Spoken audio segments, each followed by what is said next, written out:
નમસ્કાર ration card ધારક મિત્રો, સ્વાગત છે તમારું આપણી આ યુટ્યુબ ચેનલમાં જેનું નામ છે ગુજરાતી જીકેની જમાવટ। તો દેશભરના 80 કરોડ કરતાં વધારે લોકો કે જેઓ રેશન કાર્ડ અંતર્ગત સમાવેશ છે તેવા લોકો માટે સરકારે હવે રેશન કાર્ડ નિયમોને લઈ અને મોટા ફેરફારો કર્યા છે, જેનાથી હવે દરેક રેશન કાર્ડ ધારક પરિવારોને બમણો લાભ મળશે। જેના માટે સરકારે નવા નિયમો માટેની એડવાઇઝરી જાહેર કરી દીધી છે। જાણીશું વિડીયોમાં વિગતવાર કે 1 જાન્યુઆરી 2026થી રેશન કાર્ડના જે નિયમો છે તેમાં ફેરફાર કરી અને સરકારે જે નવી એડવાઇઝરી જાહેર કરી છે તે શું છે તેને લઈ અને આજના વિડીયોમાં આપણે રેશન કાર્ડ ધારક મિત્રો જે છે તે વિગતવાર ચર્ચા કરીએ। તો વિડીયોના અંત સુધી બન્યા રહો। જો ચેનલમાં આપ નવા સબસ્ક્રાઈબર હોય તો અમારી ચેનલને સબસ્ક્રાઈબ કરી બાજુમાં રહેલું બેલ આઇકોન દબાવવાનું ભૂલશો નહીં। તો સરકાર દ્વારા રેશન કાર્ડના નિયમોમાં મોટો ફેરફાર કરવામાં આવ્યો છે। હવેથી દરેક રેશન કાર્ડ ધારક પરિવારોને બમણો લાભ મળશે। તો વર્ષ 2025ના અંતમાં સરકાર દ્વારા રેશન કાર્ડ સિસ્ટમમાં સંભવિત નવા ફેરફારો વિશે નોંધપાત્ર ચર્ચા થઈ રહી છે, જે વધુ સુવિધાઓ પૂરી પાડશે અને જે રેશન કાર્ડના જે લાભાર્થીઓ છે તેમના માટે વધુ સારી ખાદ્ય સુરક્ષા સુનિશ્ચિત કરશે તેવી અપેક્ષા છે। આ ચર્ચાઓ અનુસાર સરકાર વિતરણ પ્રણાલીને વધુ પારદર્શક અને સરળ બનાવવા માટે કામ કરી રહી છે, જેથી દરેક પાત્ર પરિવારને રાશન પુરવઠો અવિરત રીતે મળી શકે।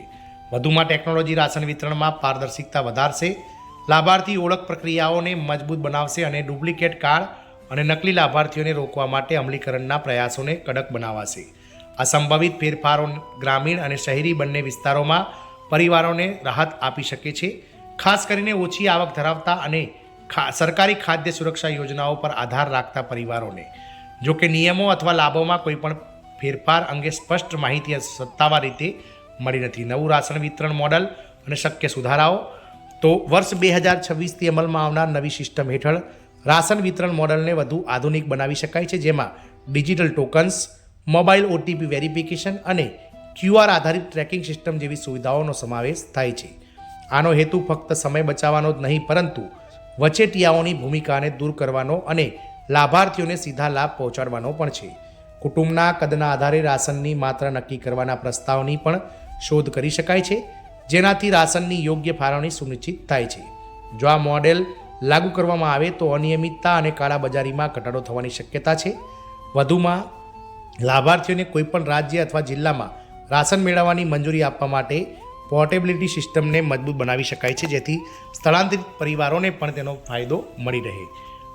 પાત્ર પરિવારો માટે લાભોનું સંભવિત નિર્ધારણ અને નવી પાત્રતા।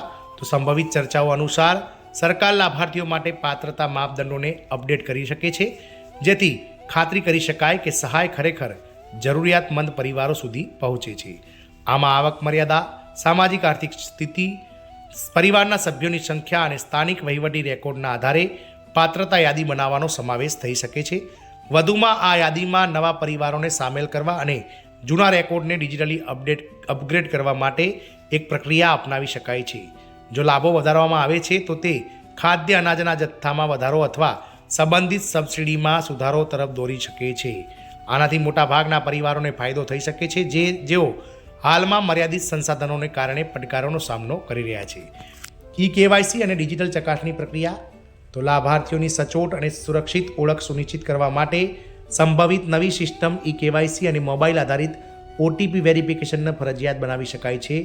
આધાર બેન્કિંગ રેકોર્ડ અને રહેઠાણના પુરાવા જેવી આધુનિક ઓળખ પ્રણાલીઓ સાથે રાશન કાર્ડ દસ્તાવેજોનો લિંક કરવાનો વિચાર કરી શકાય છે। આ પ્રક્રિયા સંભવિતપણે છેતરપિંડી કરનાર લાભાર્થીઓને અટકાવશે અને ખરેખર જરૂરિયાતમંદ પરિવારોને સમયસર રાશન પહોંચાડશે।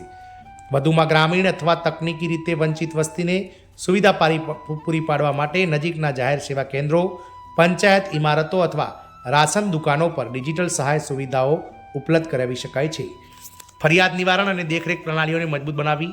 તો સરકાર દરેક વિતરણ પ્રક્રિયાના રિયલ ટાઈમ ડેટા રેકોર્ડ પૂરા પાડીને મોનિટરિંગ સિસ્ટમને વધુ ડિજિટાઇઝ કરી શકે છે।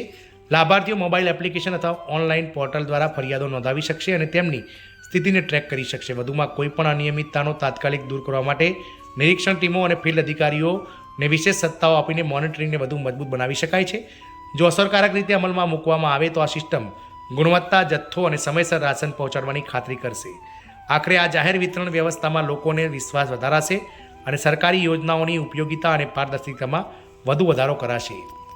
તો આમ રાશન કાર્ડના નવા નિયમો વર્ષ 2026થી જે અમલમાં આવવાના છે તેને લઈ અને તમામ રેશન કાર્ડ ધારકોને ચોક્કસથી લાભો મળશે. જય હિન્દ, અસ્તુ.